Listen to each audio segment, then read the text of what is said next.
عذاب اللہ من ذکر اللہ. انسان جو بھی عمل کرتا ہے، نمازیں ہیں، روزے ہیں، حج ہے، عمرہ ہے، جہاد ہے، سب سے زیادہ جو عمل اللہ تعالیٰ کے عذاب سے بچانے والا ہے، خواہ وہ دنیا کا عذاب ہو، قبر کا عذاب ہو یا آخرت کا، جو عمل سب سے زیادہ اللہ کے عذاب سے بچانے والا ہے وہ اللہ کا ذکر ہے. بلکہ نبی علیہ السلام کے الفاظ یوں ہیں کہ اللہ کے ذکر سے بڑھ کر اللہ کے عذاب سے نجات دینے والی اور کوئی چیز نہیں. ذکر اللہ کو اپنا شعار بناؤ. بڑے اس کے خصائص ہیں. اس سے بڑی خصوصیت کیا ہوگی کہ اللہ تعالیٰ فرماتا ہے فاذکرونی اذکرکم، تم میرا ذکر کرو میں تمہارا ذکر کروں گا. تم مجھے یاد کرو میں تمہیں یاد کروں گا. اس یاد کرنے کی تفصیل بخاری مسلم کی حدیث میں وارد ہے. اذا ذکرنی فی نفسہ ذکرتہ فی نفسی وَإِذَا ذَكَرَنِي فِي مَلَئٍ ذَكَرْتُهُ فِي مَلَئٍ خَيْرٍ مِّن مَلَئِهِ. کہ میرا بندہ اگر تنہائی میں مجھے یاد کرے تو میں بھی اسے تنہائی میں یاد کرتا ہوں،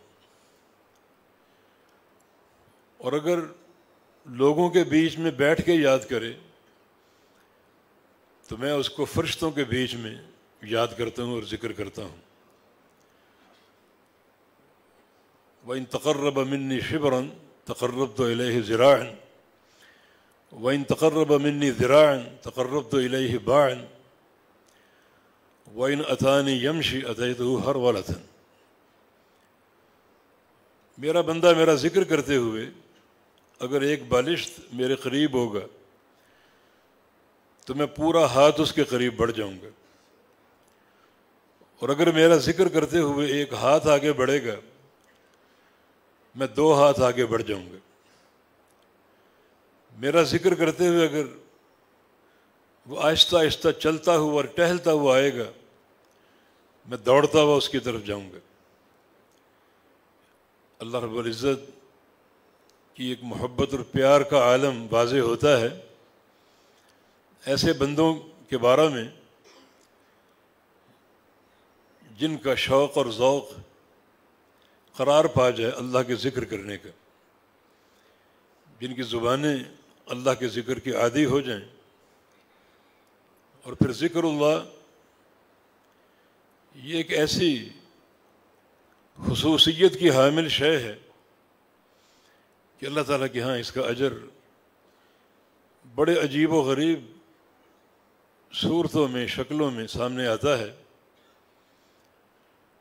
اللہ تعالیٰ ہمارے ذکر کی حیت تک کو تبدیل کر دیتا ہے.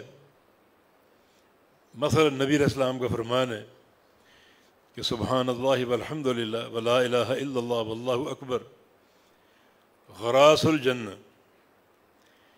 ذکر کے یہ 4 کلمات جنت کے پودے ہیں. جب انسان ایک کلمہ ادا کرتا ہے سبحان اللہ تو اللہ تعالیٰ اس کلمے کے عوض جنت میں ایک درخت لگا دیتا ہے. بلکہ ذکر کا یہ کلمہ جنت کا پودا بن جاتا ہے. الحمدللہ دوسرا پودا، لا الہ الا اللہ تیسرا پودا، اللہ اکبر چوتھا پودا. اس طرح اگر ذکر کی کثرت ہو تو یہ باغات بنتے جائیں گے اور انسان اپنی جنت کی سرزمین کو بڑا شاداب کر چکا ہوگا کثرت ذکر کی برکت سے. اور بھی بہت سے کلمات ہیں اللہ تعالیٰ ان کو باقاعدہ ایک جسم مخلوق کی شکل دیتا ہے جو بندے کی بہتری کا سبب بنتے ہیں، جیسے لا حول ولا قوت الا باللہ.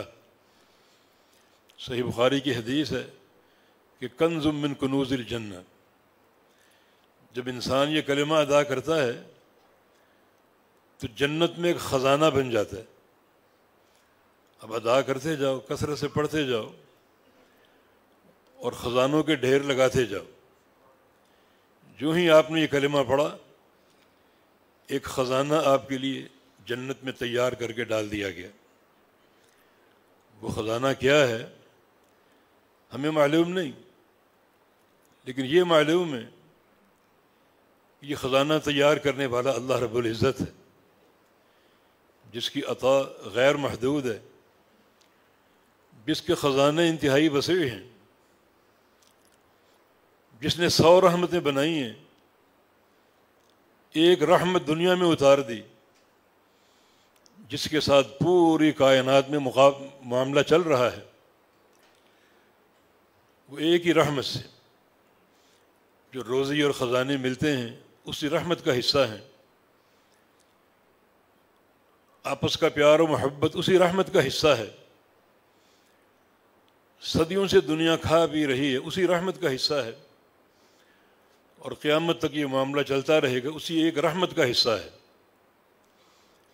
اس پر مستزاد اس کا یہ فرمان ہے کہ یا عبادی لو ان اولکم وآخرکم وانسکم وجنکم کانوا فی صعید واحد فسألونی فأعطی کل واحد مسألته ما نقص ذلك مما عندي الا ما ينقص المخيط من الماء اذا ادخل في البحر۔ اے میرے بندو، اگر تم سب کے سب، تم بھی، تمہارے اگلے پچھلے سارے بندے، انسان بھی اور جن بھی، جو پیدا ہو کے مر چکے وہ بھی زندہ ہو کر آ جائیں، جو آج موجود ہیں اربوں انسان وہ بھی آ جائیں، اور جنہوں نے قیامت تک پیدا ہونا ہے وہ بھی آ جائیں، صرف انسان ہی نہیں بلکہ جن بھی، اور سارے ایک میدان میں جمع ہو کر مجھ سے مانگنے لگیں، باری باری نہیں بلکہ ایک ہی دفعہ یکدم مانگیں۔ عربی میں مانگنا ضروری نہیں، اپنی زبانوں میں مانگیں، اور مانگنا محدود نہیں، جو چاہو مانگو، لا محدود، اور میں سب کو فوراً دیتا جاؤں، سب کی مانگ پوری کرتا جاؤں، تو سب کو دینے کے بعد میرے خزانوں میں کتنی کمی آئے گی؟ جیسے ایک سوئی سمندر میں ڈبو کر نکال دو تو سمندر کا کتنا پانی کم ہوگا، اتنی کمی میرے خزانوں میں نہیں آئے گی۔ یہ ایک رحمت کا معاملہ ہے، جبکہ قیامت کے دن باقی 99 رحمتوں کا معاملہ وہ پوری دنیا کے ساتھ نہیں ہوگا بلکہ مؤمنین کے ساتھ ہوگا، تو کیا اس کی عطا ہوگی، کیا اس کے خزانے ہوں گے؟ یہ لا حول ولا قوت الا باللہ پڑھتے جاؤ اور اپنی جنتوں میں خزانوں کے ڈھیر لگاتے جاؤ، اس کی عطا میں کوئی کمی نہیں۔ تو یہ بھی ذکر اللہ کی فضیلت ہے کہ بندے نے جو ذکر کیا، اللہ تعالیٰ نے اسے ایک مخلوق کی شکل دے کر بے تحاشا اجر و ثواب عطا فرما دی، جیسے آیت الکرسی ہے۔ رسول اللہ صلی اللہ علیہ وسلم کا فرمان ہے کہ بندہ آیت الکرسی پڑھتا ہے، فرمایا کہ ان لہ لسان و شفتین تقدس الملک عند سریر العرش یا عند قائمۃ العرش۔ آپ آیت الکرسی پڑھ کے فارغ ہو گئے، اللہ تعالیٰ نے اسے ایک جسم بنا دیا جس کی ایک زبان اور 2 ہونٹ ہوں گے، اور آیت الکرسی اللہ تعالیٰ کے عرش کے پائے کو تھام لے گی، اور وہاں پہنچ کر اللہ تعالیٰ کی تسبیح اور تقدیس کرے گی۔ آپ ایک دفعہ پڑھ کے فارغ ہو چکے، اللہ نے یہ صلہ آپ کو دیا کہ آیت الکرسی عرش معلیٰ کے پاس ہے، اللہ تعالیٰ کے عرش کے پائے کو تھامے ہوئے، اور اپنی زبان اور ہونٹوں سے مستقل اللہ کی تقدیس کر رہی ہے، اس کی تسبیح کر رہی ہے اور اس کی تحمید کر رہی ہے۔ یہ فضیلت کسی اور عمل کو حاصل نہیں ہے۔ جیسے آپ نے حجر اسود کا استلام کیا، اللہ اکبر کہا، اس کو بوسہ دیا، یا بوسہ نہیں دیا، اشارہ کر کے گزر گئے، مگر اللہ اکبر کا ذکر کیا، رسول اللہ صلی اللہ علیہ وسلم کا فرمان ہے کہ یأتی الحجر یوم القیامہ وَلَهُ عَيْنَانِ يُبْصِرُ بِهِمَا وَلِسَانٌ يَنطِقُ بِهِ يَشْهَدُ لِمَنِ اسْتَلَمَهُ بِحَقٍ۔ یہ پتھر، یہ حجر اسود قیامت کے دن آئے گا اور اس کی دو آنکھیں ہوں گی اور ایک زبان ہوگی۔ اپنی آنکھوں سے ان لوگوں کو پہچانے گا، تلاش کرے گا جنہوں نے سچے عقیدے کے ساتھ اس کو بوسہ دیا ہو یا اس کا استلام کیا ہو۔ استلام کی 3 صورتیں ہیں، یا بوسہ دینا، یا چھڑی سے چھو کر اس کو چوم لینا، یا پھر دور سے ہاتھوں کا اشارہ کر کے گزر جانا، سارے استلام۔ اہم شے بوقت استلام اللہ کا ذکر ہے، اللہ اکبر، یہ بسم اللہ اللہ اکبر۔ تب یہ پتھر میدان محشر میں روز قیامت ان لوگوں کو تلاش کرے گا جنہوں نے اس کا استلام کیا سچے عقیدے کے ساتھ، اور اللہ کے حضور گواہی دے گا کہ یہ سچے لوگ ہیں، انہوں نے میرا استلام کیا، اور اس کی گواہی اور اس کی سفارش قبول کی جائے گی، اور ایسے بندوں کے لیے نجات کا پروانہ جاری کر دیا جائے گا۔ یہ سارے اذکار کی صورتیں ہیں، قرآن پاک میں ذکر اللہ ہے، سورہ اخلاص قل هو اللہ احد تعدل ثلث القرآن، 1/3 قرآن کے برابر۔ اللہ تعالیٰ نے ایک بار پڑھنے کی توفیق دے دی، 10 پارے پڑھنے کا اجر ملے گا۔ یہ اللہ کا ذکر ہے، قرآن بھی اس کی تلاوت اللہ کا ذکر ہے، بلکہ ذکر اللہ میں سب سے اہم شے ہے۔ تو ایک بار کی یہ چھوٹی سی تلاوت ایک اجر کثیر کا باعث بنتی ہے۔ یہ سارے فضائل اللہ تعالیٰ کے ذکر کے ہیں جو کسی اور عبادت کو حاصل نہیں ہیں۔ ہمیں اپنے شب و روز کے ان گھنٹوں میں، گھڑیوں میں ایسے وقت مختص کرنے چاہیے جن میں لازماً اللہ کا ذکر ہو۔ نبی علیہ السلام کی حدیث کے مطابق اپنے اور اپنے رب کے درمیان کوئی مخفی شے بنا لو جس کو اور کوئی نہ جانتا ہو، ایک عمل ایسا طے کر لو جسے کوئی نہ جانتا ہو، بس آپ کی آپ کا رب جانتا ہے۔ اور یہ خوبی ذکر اللہ میں موجود ہے جو آہستہ آہستہ زبان سے ہوتی ہے، اور کسی کو علم نہیں کہ آپ کیا کر رہے ہیں، کسی کو بتائیں نہ، کسی پر اظہار نہ کریں، اور یہ ایک مخفی معاملہ اپنے اور اپنے رب کے درمیان قائم کر لیں، پھر اللہ تعالیٰ ایسا اجر تیار کرے گا آپ کے لیے جو بالکل مخفی ہوگا، مخفی خزانے ہوں گے، فرشتے تک نہیں جانتے ہوں گے۔ علماء سلف میں سے ایک محدث، ان کے 25 سال کے روزے تاریخ نے پیش کیے، ان روزوں کا علم اس کی بیوی تک کو نہیں تھا، حالانکہ وہ گھر کی فرد ہے، دن رات کی ساتھی ہے، مگر اس نے اپنے اور اپنے رب کے درمیان ایک ایسا مخفی عمل تیار کر لیا کہ اس کی بیوی تک نہیں جانتی تھی۔ صبح گھر سے نکلتے درس و تدریس کے لیے، اور بیوی کھانا تیار کر کے دے دیتی۔ جس دن روزہ ہوتا، گھر سے نکلتے ہی وہ کھانا کسی مسکین کو صدقہ کر دیتے، اور کسی کو علم ہی نہیں کہ کیا ان کی کیفیت ہے، کیا ان کی حالت ہے۔ ایک عمل اپنے اور اپنے رب کے درمیان مخفی بنا لیا، بالکل ریاکاری سے پاک، اور یہ زیادہ اللہ کی رضا کا موجب ہے اور اس کی رضا کا سبب اور باعث ہے۔ بات ذکر اللہ کی ہو رہی ہے، ایک بڑا عظیم الشان ذکر آپ کو بتانا چاہ رہا ہوں، وہ آپ سب کو یاد ہے، نہ ہو تو یاد کر لیجئے، اور وہ شب و روز پڑھیے۔ میں اس کے کم و بیش 10-12 فضائل آپ کو بتاؤں گا۔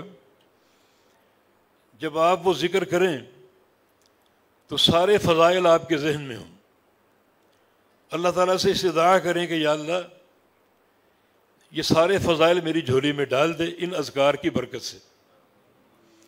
وہ ذکر ہے سبحان اللہ والحمد للہ ولا الہ الا اللہ واللہ اکبر. سب کو یاد ہوگا سبحان اللہ والحمد للہ ولا الہ الا اللہ واللہ اکبر. اس کی پہلی فضیلت رسول اللہ صلی اللہ علیہ وسلم کا ارشاد گرامی مستدرک حاکم کی حدیث ہے. انہوں نے اس کو صحیح قرار دیا. امام ذہبی نے اس کی موافقت بھی کی. جب بندہ یہ 4 کلمات پڑھتا ہے تو قبضہن الملک، فرشتہ وہاں موجود ہوتا ہے، وہ اس ذکر کو لے لیتا ہے. یہ قبض کا لفظ ہے. قبض کا معنی دبا لینا، اپنی مٹھی میں دبا لیتا ہے. بلکہ وضعہن تحت جناحہ، اس ذکر کو اپنے پر کے نیچے ڈال کے سنبھال لیتا ہے. مٹھی میں سختی سے بند کر کے اپنے پر کے نیچے ڈال کے اس کو سنبھال لیتا ہے. ثم یصعد بہن، پھر اس ذکر کو لے کر آسمان کی طرف چڑھتا ہے. وما یمر علی جمع من الملائکہ الا استغفروا لہ، راستے میں فرشتوں کی جماعتیں کھڑی ہوتی ہیں. جن فرشتوں کے پاس سے گزرتا ہے اور ان کو معلوم ہوتا ہے کہ یہ کسی بندے کا ذکر لا رہا ہے، تو فرشتے اس کے لیے استغفار شروع کر دیتے. اللہم اغفر لہ، اللہم اغفر لہ، یا اللہ جس کا بھی یہ ذکر آ رہا ہے اسے بخش دے، اس کو معاف کر دے. پھر اوپر جاتے جاتے حتی یحیی بہن وجہ الرحمن، رحمان باری تعالی کے چہرے کے سامنے پہنچ جاتا ہے اور اس ذکر کے ان کلمات کے ذریعے رحمان کو اس بندے کا سلام پیش کرتا ہے. رحمان کے سامنے اس بندے کے اس ذکر کا تحفہ رکھتا ہے.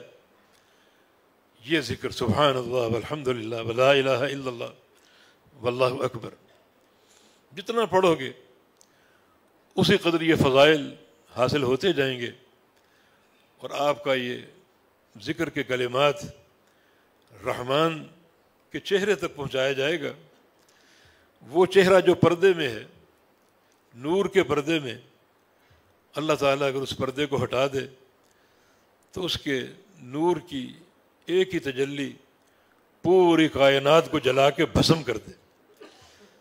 مگر یہ اللہ کا ذکر جو پوری قوت سے وہاں پہنچتا ہے اور رحمان کو اس ذکر کے ذریعے ایک تحفہ پیش کیا جاتا ہے، سلام پیش کیا جاتا ہے، تو یہ اس ذکر کی بڑی فضیلت. ایک حدیث میں رسول اللہ صلی اللہ علیہ وسلم کا فرمان ہے کہ افضل الکلمات، یہ سب سے افضل کلمات ہے سبحان اللہ والحمد للہ ولا الہ الا اللہ واللہ اکبر. اور ایک اور حدیث میں رسول اللہ صلی اللہ علیہ وسلم نے ان کلمات کو ڈھال قرار دی ہے. صحابہ کے ساتھ تشریف فرما تھے، اچانک فرمایا کہ خذو جنتکم، اپنی ڈھالیں پکڑ لو. صحابہ دائیں بائیں جھانکنے لگے، حل من عدو بن حضر، کوئی دشمن حملہ آور ہونے والا ہے؟ فرمایا نہیں، جنتکم من النار، یہ ڈھالیں جہنم کے مقابلے میں ہیں. ایک ڈھال دنیا کی ہے جو آپ کو دشمن کے وار سے بچاتی ہے، اور یہ ڈھال قیامت کے دن آپ کو بچائے گی جہنم کی آگ سے. تو صحابہ نے عرض کیا کہ وہ ڈھال تو ہم نہیں جانتے، دنیا کی ڈھال ہم جانتے ہیں لیکن جہنم سے بچاؤ کی ڈھال ہمیں معلوم نہیں ہے. تو رسول اللہ صلی اللہ علیہ وسلم نے ارشاد فرمایا کہ وہ ڈھال ہے سبحان اللہ والحمد للہ ولا الہ الا اللہ واللہ اکبر. پھر آپ نے ان کلمات کی اور فضائل بیان کی. ہن من القرآن، یہ چاروں کلمات قرآن سے ہیں. اس میں یہ اشارہ ہے کہ قرآن کی تلاوت کا ایک حرف کی تلاوت کا 10 نیکیاں. تو چونکہ یہ چاروں ذکر کے کلمات قرآن سے ہیں، ان کو آپ پڑھیں گے تو آپ کو تلاوت قرآن کا اجر بھی ملے گا، ہر حرف کے بدلے 10 نیکیاں.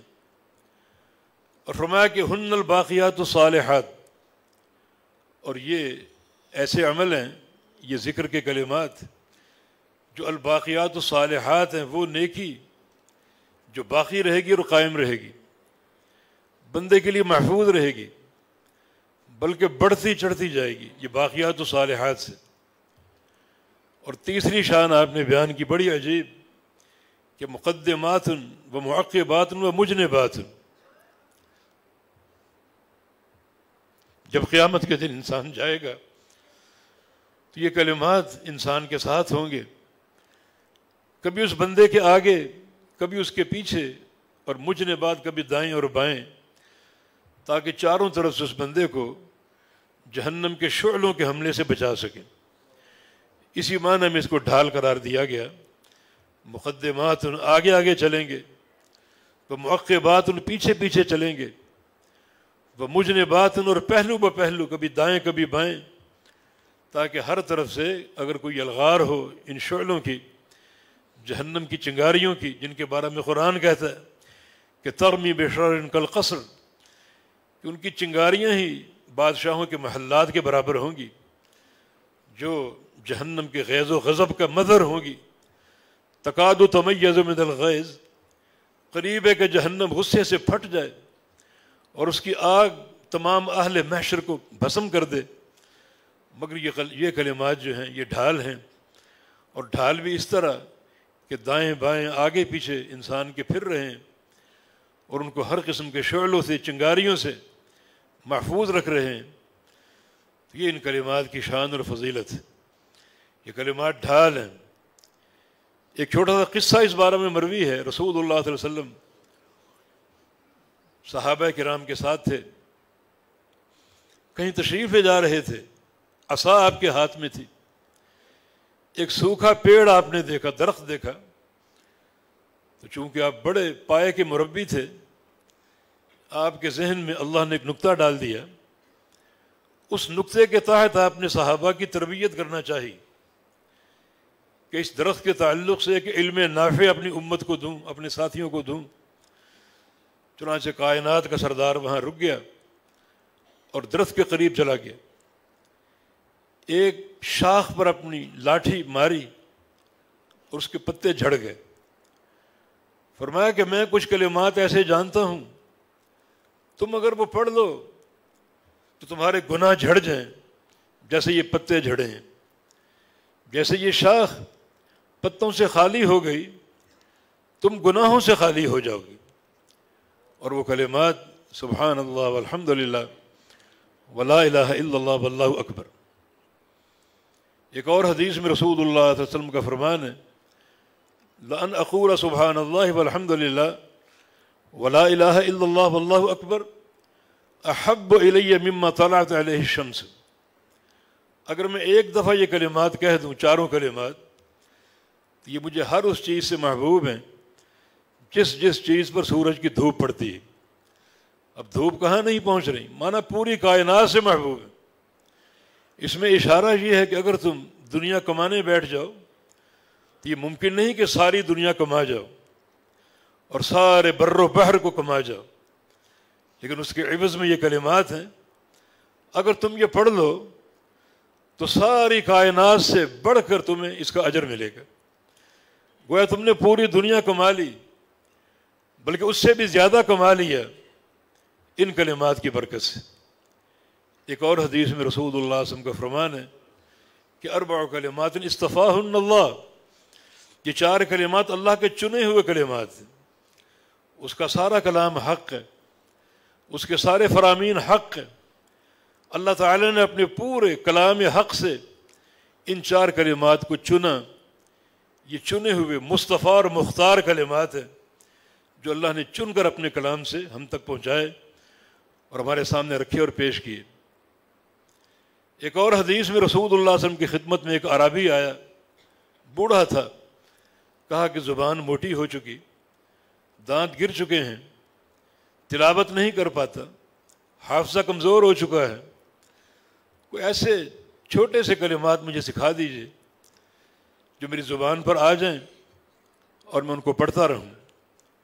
تو نبی علیہ السلام نے کہا کہ ہاں چار کلمات ہیں، آپ صلی اللہ علیہ وسلم نے تاکہ وہ عربی اچھی طرح ضبط کر لے، اچھی طرح محفوظ کر لے، یاد کر لے، اپنی انگلیوں کے اشاروں سے گن کر بتایا کہ وہ 4 کلمات سبحان اللہ ہے، الحمدللہ ہے، لا الہ الا اللہ، اللہ اکبر۔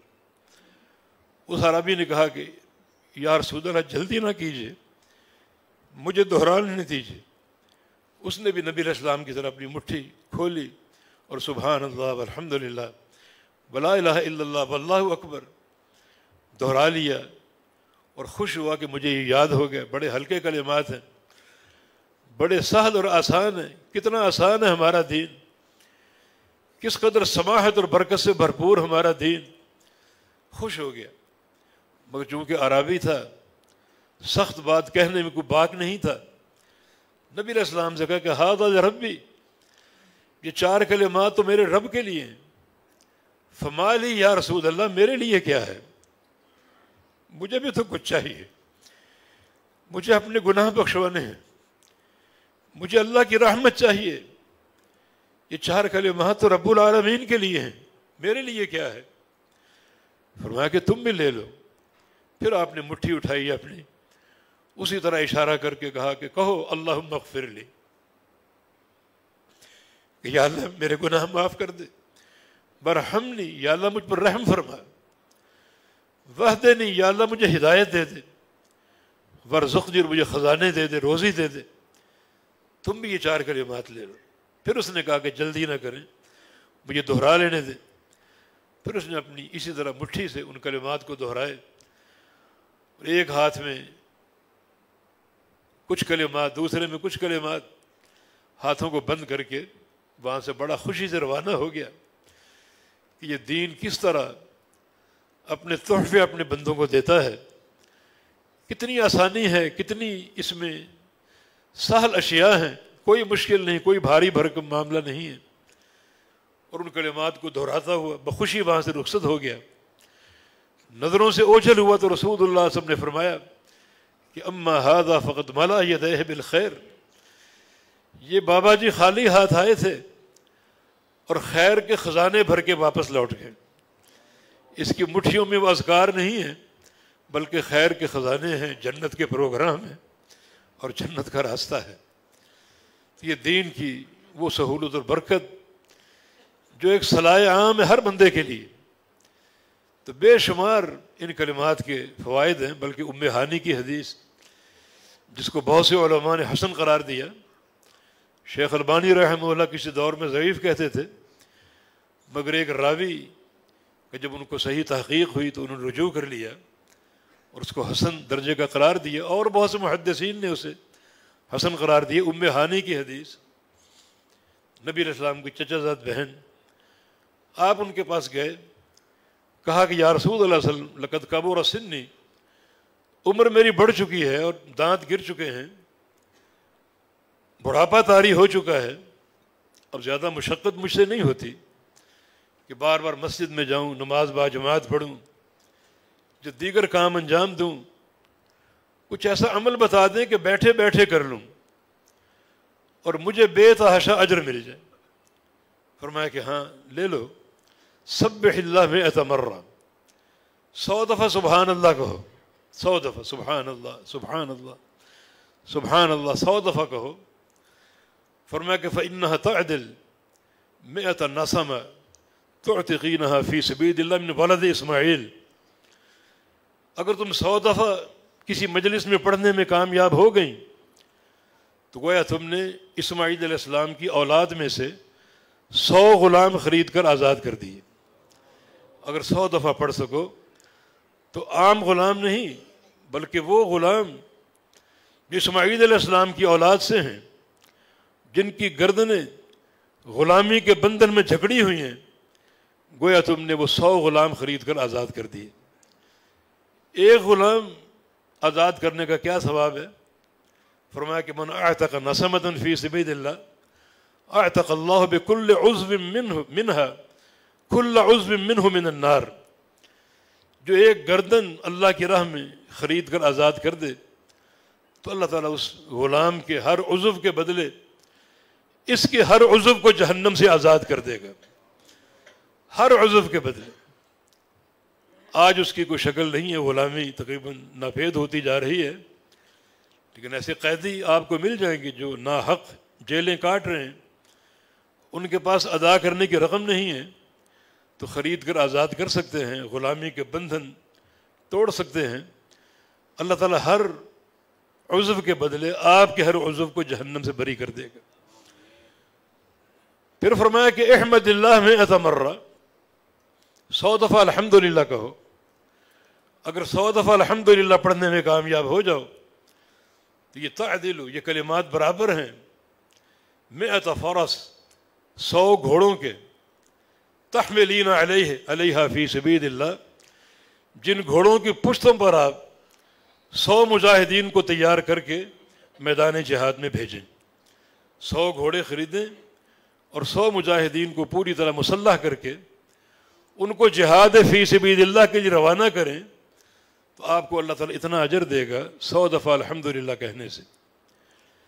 پھر حلل 100 مرہ، 100 دفعہ لا الہ الا اللہ کہو، اس کا اجر گویا 100 اونٹ آپ نے لگام میں پروئے ہوئے اور زین کسی ہوئی غریبوں کو دے دیے، مسکینوں کو، فقیروں کو دے دیے، ان پر وہ سوار ہو کر اپنی دنیا کے کام کریں، حج عمرہ کریں، تجارت کریں، جو بھی کرنا چاہیں کریں۔ یہ 100 اونٹ دینے کا اجر ملے گا۔ اور پھر وکبر 100 مرہ، 100 دفعہ اللہ اکبر کہو، تملأ ما بین السماء والارض، 100 دفعہ اللہ اکبر کہو گی تو اللہ رب العزت زمین و آسمان کے درمیان جتنا فاصلہ ہے، جتنا خلا ہے، یہ سارا خلا آپ کے لیے نیکیوں سے بھر دے گا۔ تو یہ سبحان اللہ والحمدللہ ولا الہ الا اللہ واللہ اکبر 100 دفعہ یہ پڑھنے کا اجر، مختلف اجر جو اللہ کے پیغمبر نے بیان کیے، کوئی بہت طویل یہ وظیفہ نہیں ہے، چند منٹوں میں مکمل ہو سکتا ہے، لیکن بڑے خزانے ان اذکار کے پیچھے چھپے ہوئے ہیں۔ ایک اور حدیث شیخ البانی فرماتے ہیں کہ میں اس حدیث کے بارے میں متردد تھا، یہ صحیح ہے یا ضعیف ہے۔ ایک راوی کے حالات مجھے مل نہیں رہے تھے، ایک دن اچانک وہ راوی میرے سامنے آ گیا، اس کے حالات مجھے مل گئے اور میں نے دیکھا کہ محدثین نے اس کو ثقہ قرار دیا، مانا وہ حدیث صحیح ہے۔ اس حدیث کی صحت پر مجھے اتنی خوشی ہوئی کہ میں اللہ کے حضور سجدہ شکر میں گر گیا اور ایک طویل سجدہ کیا اللہ کا شکر ادا کرنے کے لیے کہ اتنی عظیم الشان حدیث جس کی صحت ثابت ہو گئی۔ وہ یہ ہے کہ بندہ جب یہ ذکر کرتا ہے تو اللہ کے ساتھ وہ مکالمہ کر رہا ہے، سبحان اللہ والحمدللہ ولا الہ الا اللہ واللہ اکبر۔ فرمایا کہ بندہ جب سبحان اللہ کہتا ہے تو اللہ فرماتا ہے کہ صدقت، میرے بندے تو سچا ہے، اللہ اس کی صداقت کی گواہی دیتا ہے۔ الحمدللہ صدقت، سچے ہو تم۔ لا الہ الا اللہ صدقت، سچے ہو تم، سچ کہا تم نے۔ اللہ اکبر صدقت، سچے ہو تم۔ اس کی صداقت کی تصدیق آ گئی، شہادت آ گئی رب کائنات کی طرف سے۔ اب وہ بندہ کہتا اللہم اغفر لی وارحمنی واہدنی وارزقنی، وہی 4 کلمات، اللہم اغفر لی، یا اللہ مجھے معاف کر دے، تو آسمان سے آواز آتی قد فعلت، معاف کر دیا۔ وارحمنی، مجھ پر رحم فرما، قد فعلت، رحم فرما دیا۔ واہدنی، مجھے ہدایت دے دے، قد فعلت، ہدایت دے دی۔ وارزقنی، روزی دے دے، قد فعلت، روزی دے دی۔ تو ایک طرح کا مکالمہ بندے اور اس کے رب کے درمیان، یہ ان کلمات کی فضیلت اور برتری۔ گویا بندہ یہ کلمات پڑھ نہیں رہا بلکہ اپنے رب کے ساتھ مکالمہ کر رہا ہے۔ نبی علیہ السلام کی ایک حدیث ہے، اپنے بستر پر جاؤ تو یہ دعا پڑھ لو۔ شروع میں کچھ الفاظ ہیں، لا الہ الا اللہ وحدہ لا شریک لہ لہ الملک ولہ الحمد وہو علی کل شیء قدیر، اور پھر یہ کہو کہ لا حول ولا قوۃ الا باللہ العلی العظیم، اور پھر یہ 4 کلمات پڑھ لو، سبحان اللہ والحمد للہ ولا الہ الا اللہ واللہ اکبر۔ بستر پر جا کر یہ دعا پڑھ لو، حطت عنہ خطایاہ ولو کانت مثل زبد البحر، تو اللہ تعالیٰ اس کے سارے گناہ معاف کر دے گا، چاہے وہ گناہ سمندر کی جھاگ کے برابر کیوں نہ ہوں۔ اس زمین کی پشت پہ جتنا پانی ہے، دریاؤں کا، سمندروں کا، اس پانی کی مقدار میں گناہ ہوں، اللہ تعالیٰ ایک بار یہ دعا پڑھنے کی برکت سے سارے گناہ معاف کر دے گا۔ اللہ تعالیٰ مجھے اور آپ کو رات کو قیام اللیل کی توفیق عطا فرما دے۔ پیارے پیغمبر محمد الرسول اللہ صلی اللہ علیہ وسلم رات کو قیام فرماتے تو دعائے استفتاح پڑھتے آپ شروع میں، پہلی رکعت میں قیام شروع کرنے کی اللہ اکبر کہہ دیا، جیسے آپ سبحانک اللہم پڑھتے ہیں وہ بھی پڑھ لیں، مگر ساتھ یہ دعائے استفتاح بھی ثابت ہے، 10 بار آپ پڑھا کرتے تھے سبحان اللہ والحمد للہ ولا الہ الا اللہ واللہ اکبر، اور فرمایا کہ اللہ فرماتا ہے کہ ھذا لی ھذا لی ھذا لی، میرے بندے جو تو پڑھ رہا ہے یہ سب میرے لیے ہے، کچھ تو بھی تو مانگ لے مجھ سے، یہ جو کچھ پڑھ رہا ہے میرے لیے یہ سب کچھ، تو نے مجھ سے کچھ نہیں مانگنا، مجھ سے کچھ نہیں لینا۔ جبکہ وقت وہ ہوتا ہے کہ اللہ تعالیٰ آسمان دنیا پر نزول فرماتا ہے اور فجر کے طلوع ہونے تک پکارتا ہے مجھ سے شفا لے لو، گناہ بخشوا لو، روزی لے لو، مجھ سے مانگ لو میں عطا کروں گا۔ اب بندہ یہ کلمات پڑھ رہا ہے، اتنے بابرکت یہ کلمات ہے کہ اللہ فرماتا ہے کہ میرے بندے یہ سب میرے لیے ہے، تو میری حمد و ثنا کر رہا ہے، میری تحمید و تقدیس کر رہا ہے، کچھ مجھ سے مانگ بھی تو لے۔ تو پھر نبی علیہ السلام کی یہ دعا آگے اللہم اغفر لی وعافنی واہدنی وارزقنی، یہ 4 کلمات، یا اللہ مجھے بخش دے، یا اللہ مجھے عافیت دے دے، یا اللہ مجھے ہدایت دے دے، ہدایت پر استقامت دے دے، اور اے الہ العالمین مجھے روزی عطا فرما دے۔ اللہ تعالیٰ کے طلب کرنے پر کہ مجھ سے کچھ مانگ لے مجھ سے۔ اب بندہ مانگتا ہے اور اللہ تعالیٰ یقیناً عطا فرماتا ہے۔ یہ کچھ احادیث بھی اس وقت ذہن میں آئیں، آپ کے سامنے پیش کر دیں۔ ان کلمات کو اپنا اوڑھنا بچھونا بنا لو، بڑے یہ عظیم کلمات ہیں، لیکن 2 باتیں ساتھ بڑی اہم ہیں، اگر وہ ہوں گی تو ان کلمات کا فائدہ ہوگا اور وہ ثواب آپ کو حاصل ہوگا، یقیناً اجر ملے گا، اور اگر وہ نہیں ہے تو پھر چاہے کروڑ بار پڑھ لو کوئی فائدہ نہیں۔ نمبر 1، ان کلمات سے قبل فرائض پورے ہونے چاہیے۔ ایک بندہ نماز نہیں پڑھتا تو لاکھوں بار یہ پڑھ لے کوئی فائدہ نہیں، جو اللہ کے فرائض ہیں وہ ادا ہونے چاہیے پوری ایک امانت اور دیانت کے ساتھ۔ تو فرائض کیا ہیں؟ صحیح بخاری کی حدیث، بنی الاسلام علی 5، شہادت ان لا الہ الا اللہ وان محمد الرسول اللہ واقام الصلاۃ وایتاء الزکاۃ وصوم رمضان والحج ان استطعت الیہ سبیلا، کہ اسلام کے 5 ارکان ہیں۔ نمبر 1 شہادتین، اللہ کی توحید کی گواہی اور اللہ کے پیغمبر کی رسالت کی گواہی، پھر نماز قائم کرنا، زکوٰۃ دینا، حج بیت اللہ، رمضان کے روزے، یہ 5 ارکان پورے کرنا ضروری ہے۔ آپ کا پکا نمازی ہونا ضروری، زکوٰۃ کا ایک پیسہ پوری امانت سے ادا کر دو تاکہ فریضہ مکمل ہو تو آگے اجر ملے گا۔ اسی طرح اگر حج فرض ہو چکا ہے اور آپ فریضہ حج کو ٹال رہے ہیں کہ سال بعد کر لیں گے، 10 سال بعد کر لیں گے، بیٹیوں کو بیاہ کر لیں گے، تو اس کی کوئی نہ گنجائش ہے اور نہ اس کا کوئی جواز ہے۔ حج فرض ہو جائے، حج کا زمانہ آ جائے، فوراً کر لو، اس کو ٹالنے کی کوشش نہ کرو۔ یہ اللہ کا فریضہ ہے، جیسے نماز روزہ اللہ کا فریضہ ہے، اس کے لیے اہتمام کرتے ہو، تو حج کا معاملہ ٹالنے کا کیا معنی ہے؟ حج اگر فرض ہو چکا، زاد راہ مہیا ہے، زاد راہ سے مراد یہ کہ آنے جانے کا کرایہ موجود ہے، حج کی فیسیں موجود ہیں، اور حج کے دوران کا نفقہ آپ کے پاس موجود ہے، اور جن کو پیچھے چھوڑ کر جا رہے ہیں 40 دن کے لیے ان کے کھانے پینے کا انتظام موجود ہے، تو حج آپ پر فرض ہو چکا۔ اب اگر حج نہیں کرتے تو ان اذکار کا فائدہ کوئی نہیں ہے۔ پہلے اللہ کے فرائض، اس طرح روزے پورے رکھنے پڑیں گے، تب ان فرائض کی جو ہے وہ افادیت ہوگی اور بندے کو ان کا فائدہ حاصل ہوگا۔ فرائض کی تکمیل کے بغیر کوئی فائدہ نہیں ان اذکار کا۔ اور دوسری اہم بات یہ ہے، چھوٹے سے اذکار ہیں یہ، سبحان اللہ والحمد للہ ولا الہ الا اللہ واللہ اکبر۔ کبھی کو آدھا پونا گھنٹہ کسی عالم کے سامنے بیٹھ جاؤ کہ ان کلمات کا معنی کیا ہے، ان کا معنی سمجھ لو، تاکہ جب یہ کلمات آپ کہیں تو وہ معنی آپ کے دل اور دماغ میں موجود ہو، اور آپ کی زبان اس ذکر کے ذریعے اس معنی کی ترجمان ہو۔ ظاہر اور باطن دونوں یکساں ہو جائیں. جو بندے کا عقیدہ ہے وہ اس کی زبان پر ہے، اور جو اس کی زبان پر ہے وہ عقیدہ اس کے دل میں ہے. تو مانا کہ استحضار کے ساتھ یہ کلمات پڑھو، کوئی مشکل نہیں ہے، دین انتہائی آسان ہے. تو اس سے اللہ تعالیٰ کی رضا حاصل ہوگی، اور یقیناً مزید ثواب بڑھ جائے گا کہ خالی آپ رٹے رٹائے کلمات نہیں پڑھ رہے.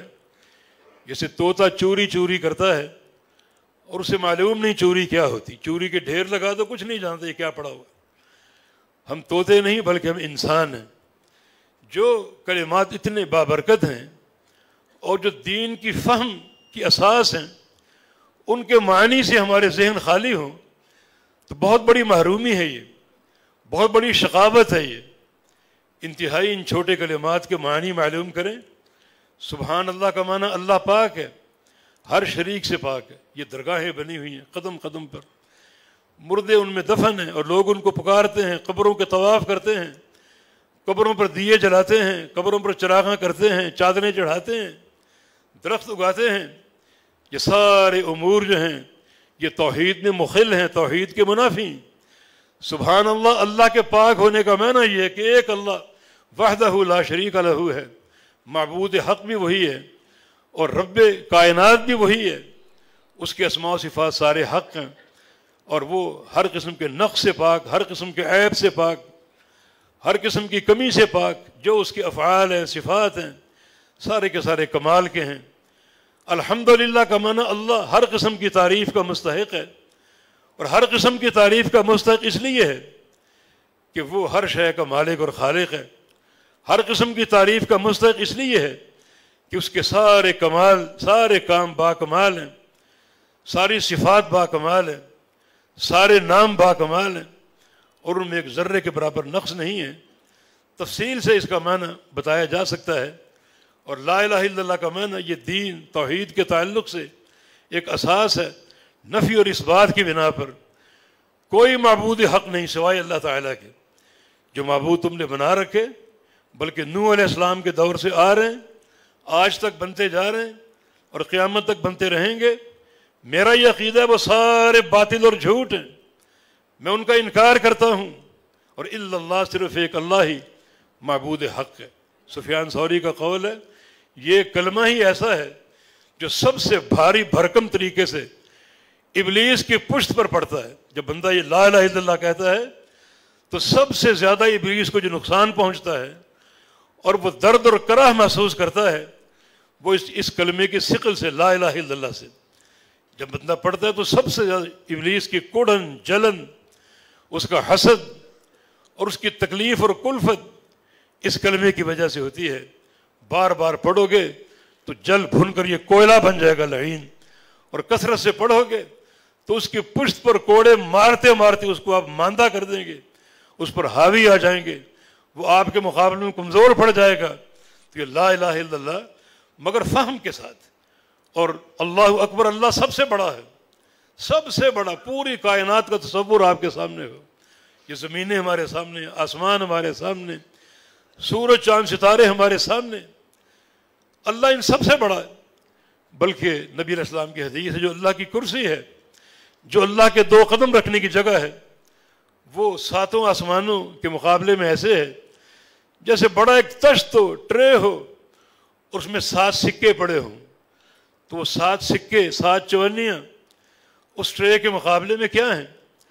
تو یہ 7 آسمان اللہ تعالیٰ کی کرسی کے مقابلے میں ایسے ہیں گویا کرسی ایک بڑے ٹرے کی مانند ہے، اور 7 آسمان اس کے مقابلے میں 7 چونیاں ہیں. اور ساتھ ہی فرمایا کہ کرسی جو ہے وہ اللہ کے عرش کے مقابلے میں ایسے ہے جیسے ایک وسیع چٹیل میدان ہو، اس میں ایک انگوٹھی یا چھلا پھینک دیں تو وہ چھلا اس میدان کے مقابلے میں کیا حیثیت رکھتا ہے. یہ حیثیت اللہ کی کرسی کی اللہ کے عرش کے مقابلے میں. اللہ اکبر، اللہ ان سب سے بڑا ہے. یہ تصور جاگزیں ہوا آپ کے ذہنوں میں. جب خالق کائنات کی یہ حمد ہوگی، اس کی کبریائی کا یہ عالم ہوگا تو یقیناً اللہ تعالیٰ راضی ہوگا. اللہ اکبر میں یہ ایک اعتراف ہے کہ میرے پاس کوئی حسد یا کبریائی نہیں، کوئی تکبر نہیں، میں اس کا متواضع بندہ ہوں. اپنے آپ کو تکبر سے پاک قرار دو، حسد سے پاک قرار دو، اپنی جو ایک بڑائی کا زعم اسے کھود کر پھینک دو، اللہ اکبر، اللہ ہی سب سے بڑا ہے۔ نبی علیہ السلام ایک سفر میں تھے، دور سے ایک مؤذن کی اذان کی آواز آپ نے سنی، اس نے کہا اللہ اکبر، فرمایا علی الفطرہ، یہ بندہ جو بھی ہے فطرت اسلام پر ہے، میں اس کے اسلام کی گواہی دیتا ہوں۔ اس نے کہا اشہد ان لا الہ الا اللہ، فرمایا کہ خرجت من النار، اے بندے تو جو بھی ہے تیری گردن جہنم سے آزاد ہو چکی۔ اس کو جنت کی بشارت مل گئی۔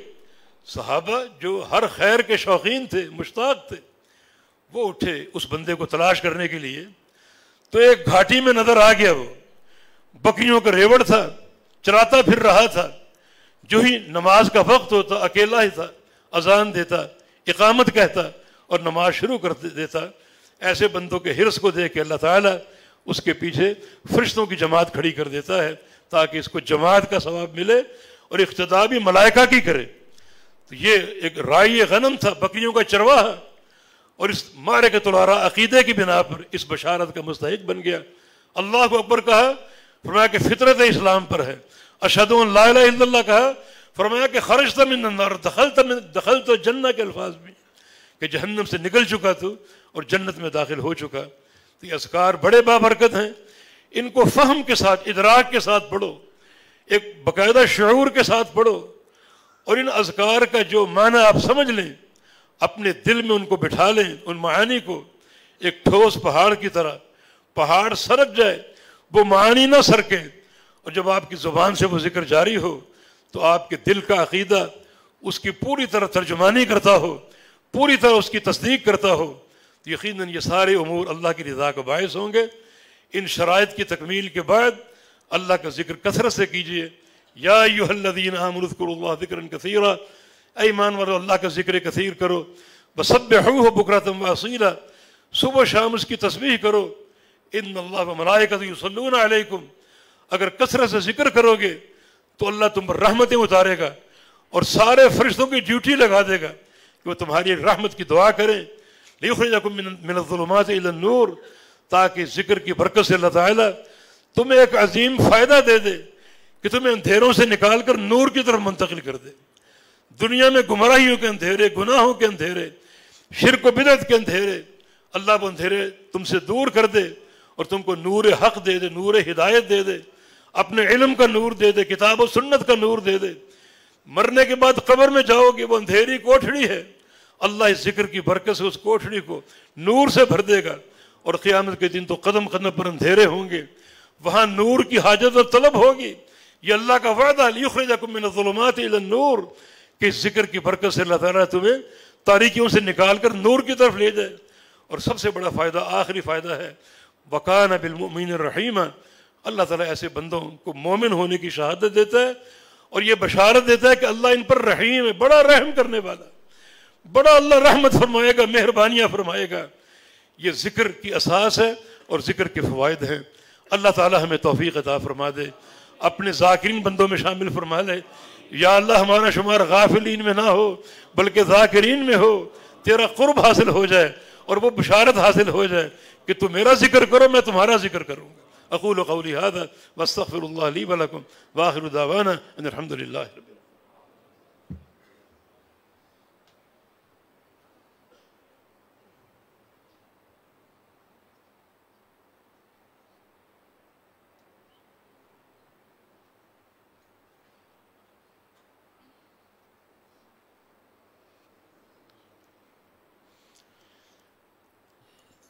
الحمد للہ والصلاة والسلام علی رسول اللہ وبعد۔ ایک ساتھی نے درخواست کی ہے دعا کے لیے، اللہ تعالیٰ اس کی پریشانیاں دور کر دے، اس کی جائیداد بک نہیں رہی، اللہ تعالیٰ صحیح سودا کرا دے، اللہ تعالیٰ آسانیاں فرما دے۔ اور ایک حدیث، بس اس کا ترجمہ ہی پیش کر کے بات ختم کرتا ہوں، اس میں بھی ذکر کی فضیلت ہے۔ ان العبد المؤمن ينذي شیطانہ کما ينذي احدکم بعیرہ فی السفر، کہ ایک بندہ مومن اپنے شیطان کو تھکا دیتا ہے جیسے تم لوگ اپنی سواری سفر میں تھکا دیتے ہو۔ لمبا سفر ہو اور سواری پر مسلسل آپ چل رہے ہو تو سواری تھک جاتی ہے، ماندہ ہو جاتی ہے، یہ مثال ایک بندہ مومن کی ہے، اس کا شیطان اس طرح تھک جاتا ہے اور ماندہ ہو جاتا ہے۔ حافظ ابن قیم فرماتے ہیں کہ اس حدیث کا مصداق یہ ہے کہ وہ بندہ کثرت سے اللہ کا ذکر کرتا ہے اور ذکر کا ہر کلمہ شیطان کی پشت پر کوڑے کی طرح برستا ہے، اور کوڑے کھا کھا کر وہ ماندہ ہو کر گر جاتا ہے، اس کی قوتیں ختم ہو جاتی ہیں، ورغلانے کے قابل نہیں رہتا، وسوسے پیدا کرنے کے قابل نہیں رہتا، بلکہ تم حاوی ہو جاتے ہو، غالب ہو جاتے ہو، اور وہ مغلوب ہو جاتا ہے۔ اور اگر ذکر نہ ہو تو شیطان تم پر غالب ہوگا اور تم مغلوب ہو جاؤ گے، اور بڑا پرلے درجے کا دشمن ہے یہ۔ تو اس عداوت کا مقابلہ کرو اس ہتھیار کے ساتھ، ذکر اللہ کے ہتھیار کے ساتھ۔ ہر کلمہ ذکر اس کی پشت پر کوڑا بن کے برستا ہے، اس خبیث کو کوڑے مار مار کر ماندہ کر دو اور تھکا کر اس کو مار ڈالو، تاکہ آپ شیطان پر غالب آ کر اللہ کے قرب کے راستے اپنے لیے آسان بنا سکیں اور اس کی عبادت کما حق کو ادا کر سکیں۔ والتوفیق بید اللہ تعالی۔ ان الحمد للہ نحمدہ ونستعینہ ونستغفرہ ونعوذ باللہ من شرور انفسنا وسیئات اعمالنا من یہدہ اللہ فلا مضل لہ ومن یضلل فلا ہادی لہ واشہد ان لا الہ الا اللہ وحدہ لا شریک لہ واشہد ان محمدا عبدہ ورسولہ۔ یا ایہا الذین آمنوا اتقوا اللہ حق تقاتہ ولا تموتن الا وانتم مسلمون۔ یا ایہا الناس اتقوا ربکم الذی خلقکم من نفس واحدہ وخلق منها زوجها وبث منهما رجالا كثيرا ونساء واتقوا الله الذي تساءلون به والأرحام إن الله كان عليكم رقيبا۔ يا أيها الذين آمنوا اتقوا الله وقولوا قولا سديدا يصلح لكم أعمالكم ويغفر لكم ذنوبكم ومن يطع الله ورسوله فقد فاز فوزا عظيما۔ إن الله وملائكته يصلون على النبي يا أيها الذين آمنوا صلوا عليه وسلموا تسليما۔ اللهم صل على محمد وعلى آل محمد كما صليت على إبراهيم وعلى آل إبراهيم إنك حميد مجيد۔ اللهم بارك على محمد وعلى آل محمد كما باركت على إبراهيم وعلى آل إبراهيم إنك حميد مجيد۔ ربنا ظلمنا أنفسنا وإن لم تغفر لنا وترحمنا لنكونن من الخاسرين۔ ربنا ظلمنا أنفسنا ظلما كثيرا ولا يغفر الذنوب إلا أنت فاغفر لنا مغفرة من عندك وارحمنا إنك أنت الغفور الرحيم۔ اللهم ارفع عنا هذا الوباء، اللهم ارفع عنا هذا الوباء وعن بلاد المسلمين واجعلنا من عبادك الصالمين المؤمنين۔ اللهم ارفع عنا هذا الوباء، رب اغفر وارحم وأنت خير الراحمين۔ اللهم انصر الإسلام والمسلمين، اللهم انصر من نصر دين محمد صلى الله عليه وسلم واجعلنا منهم، واخذل من خذل دين محمد صلى الله تعالى عليه وسلم ولا تجعلنا منهم۔ ربنا تقبل منا إنك أنت السميع العليم وتب علينا إنك أنت التواب